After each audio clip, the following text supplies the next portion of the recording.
kamarátka. Daj mi dcera kanclové. Dáte to. Daj mi ten dom. Je prázdny, daj mi ho. Buďka také, od vás tiež nemala karnesenskú vec. Romanke peniaz musíme na toto vybaviť, potom budeme riešiť kancel. Takže tú formu potrebujeme vypísať, že vybavíme rentu, že potom budeme riešiť kancel. A čo vybavíme rentu?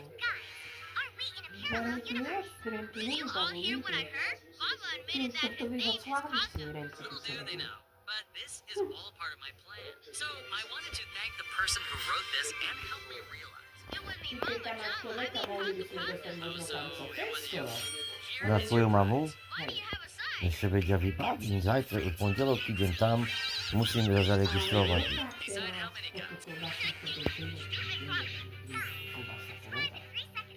On dostal kancel za 3 mesiace a on sa natrpil. Thanks, guys.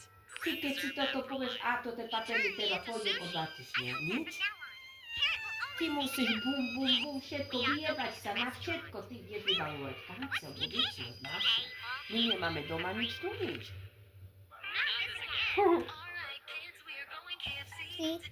V pondelok musím aplikáčku zobrať, Penny.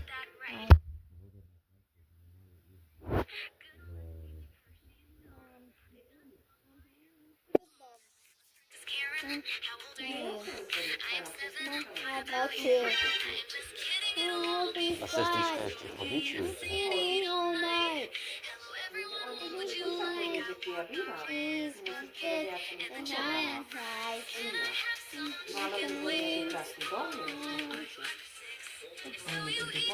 Ja nemôžem povedať, že tu bývam. My musíme povedať, že už renky je. Čo?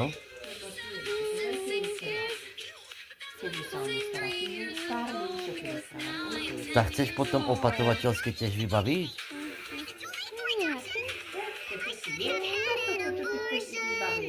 Veď ja škúlim na teba, že idem do vášho domu tu peknená.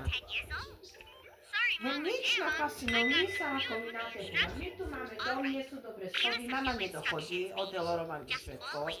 Koberce sú ladno dole nedáva. Andrej, vyčaj čas.